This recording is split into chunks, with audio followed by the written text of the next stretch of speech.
This is a tutorial how to complete the residential MLS listing input form. This is the form we use to collect information on your home, to upload it into the MLS, and also have that information syndicated to consumer sites like Zillow, for example. Please note that any field that has a red asterisk is required, and we'll go through this. So it starts asking your list price. Of course, that's what you're asking for your property, parcel number. If you have it handy, enter it. If not, we can find it for you. County, city. Now a lot of these are self-explanatory. MLS area, you're not expected to know. Just leave that blank. We'll take care of that for you. Street number of your address, street name, the type of street, your zip code. Directions. You can put something basic like left on Main Street, right on Oak. Just something very basic is fine. The type of property you're in, and if you don't know which category your property fits into, just let us know. We can help you. Are you in a common interest area, like part of a condominium community? Is there a land lease? The more information, the better, even if it's not required. The year built, it's going to ask, you're going to see the word source, year built source. It's asking, where do you have the information that your home was built that particular year? Is it an estimate? Is it just the seller saying it? Or do you know from the assessor directly or from assessor records? Total bedroom, total bedrooms in the property. It's going to ask about baths. Keep in mind that a full bath has a toilet, sink, shower, and tub. A three-quarter bath has a shower, a sink, toilet, and no tub. And then a half bath, of course, is just a toilet and a sink, and then a quarter bath is just a sink. It's going to ask the source of the square footage. You're going to put the square footage for living area. It's going to ask for the area of your lot. You put acres or square feet. I like square feet, it's a little bit more precise. And then the source of that information as well. Are you in a senior community? Is there an HOA that your property is part of? Would you consider a lease if an interested party wanted to lease before they buy, or simply just wanted to lease instead of buy? Would you be interested in that? How many levels are there in your home? How many stories total is your property? Now these fields aren't required. Again, the more information the better. You can put entry location, entry level. Do you enter on the ground? Are there steps? I've seen some townhomes where there are steps to get on because the entry level is on the second level. Special listing conditions, don't worry about checking a box there. We'll take care of that for you. Now, here we come to the description. It's important to read the red text here. Do not put any business terms or terms of the sale in this area. This area must strictly be a description about your home, the amenities, the characteristics of your home. You're describing it as you would on a brochure. And there should be nothing business related in here, or else it'll flag the listing and it won't be accepted. All right, so now there's going to be these sections with check boxes for different, let's say, appliances or features or characteristics of your property. And so you're going to check any boxes that apply to your property. Again, keep a lookout for the red asterisk. If there's no red asterisk and it's not required, but you do know that there's certain things you have, ceiling fans, cathedral vaulted ceilings, whatever it might be. If you see crown molding, these are certain features that again are going to show the buyer, portray. They're going to give the buyer a better idea of what your home has to offer. So the more information, the better for marketing. Now all these are pretty self-explanatory, and you should know this about your home. It's going to ask for laundry. You can check multiple boxes if more than one box pertains. There's no limit.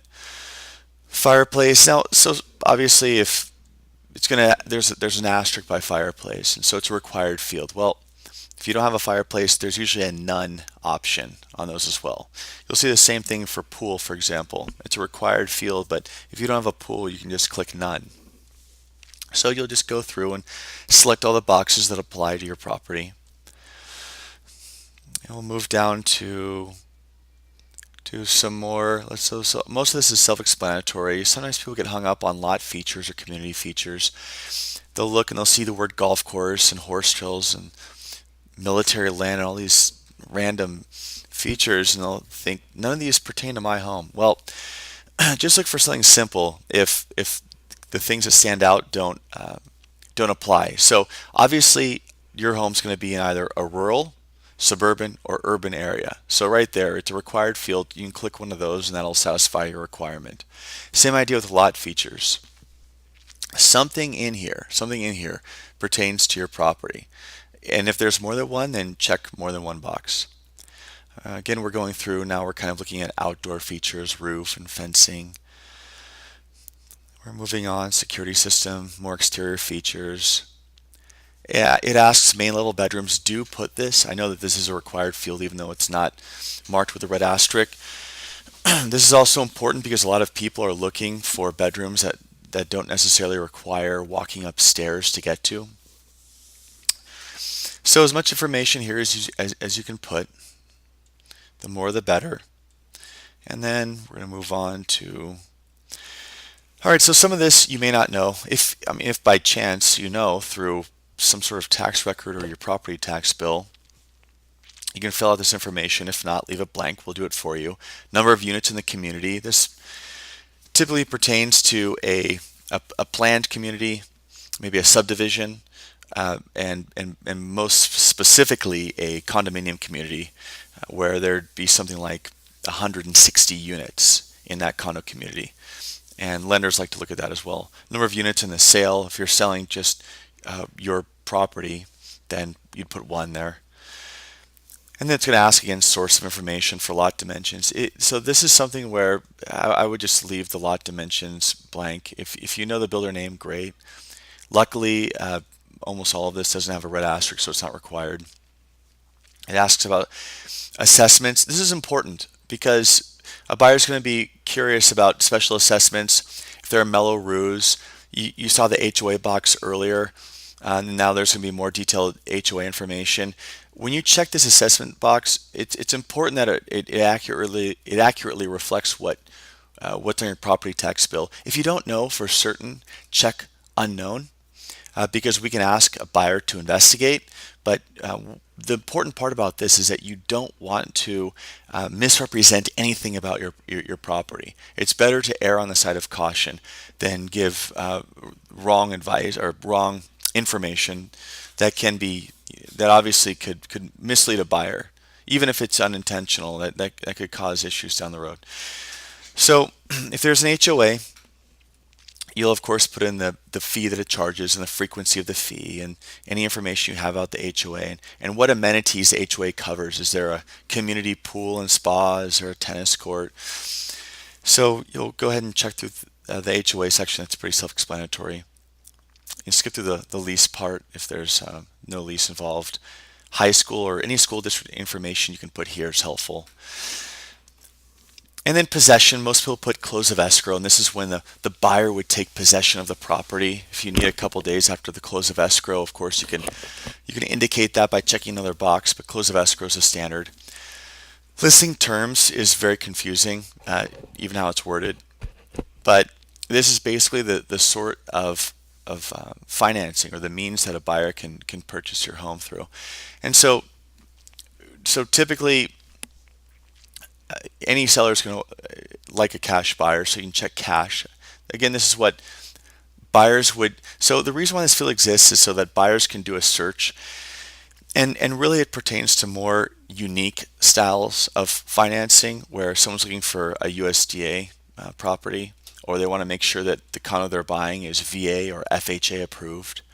So if you check these boxes and a buyer does a search for condos that are FHA approved, yours will come up.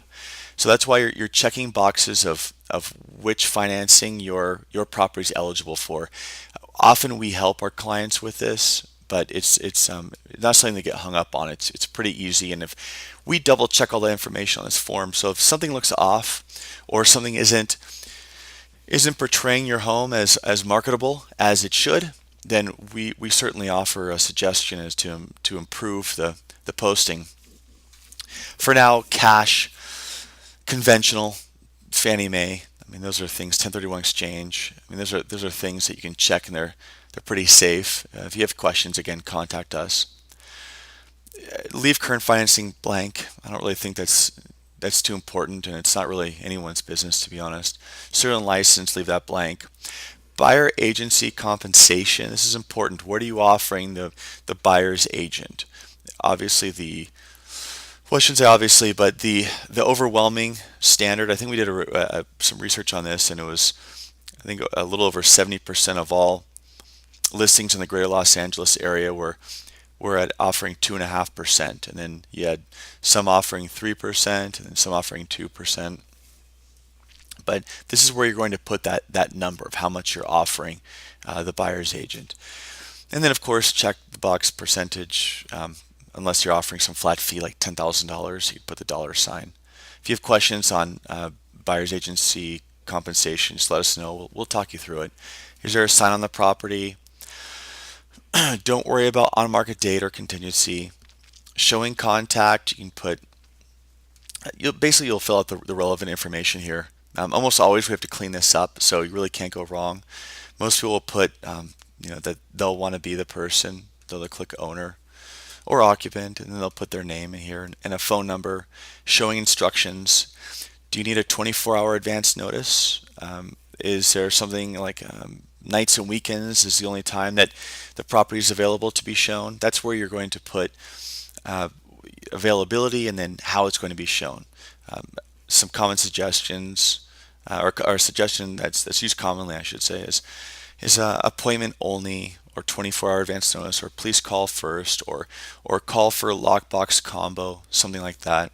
If you are doing a lockbox, where is it located, and what lockbox type? This lockbox information is only going to be displayed privately to people on the MLS. It's not syndicated to the consumer sites. And then lockbox type, and if you have any questions, just let us know. Preferred order of contact, just check other. I mean, we clean all this up, so just fill this area out to the best of your knowledge, and then we'll go through it. We've done this many times. And even at the bottom here, finally at the bottom of this 9-page document, and unless for some reason you don't want your listing displayed on these consumer sites. I mean, I think we're syndicating to dozens, if not well over 100. I'm pretty sure it's over 100 at this point, but it covers the main ones that people look at, like Zillow.com and Trulia and Realtor.com and countless others. So we by default check yes, because we're assuming that your property wants maximum exposure. So we want to get all this information out there as much as possible. Anyways, if you have questions, please email contact@openhomesale.com. Visit www.openhomesale.com for more information. And I hope that you found this video helpful. Thank you.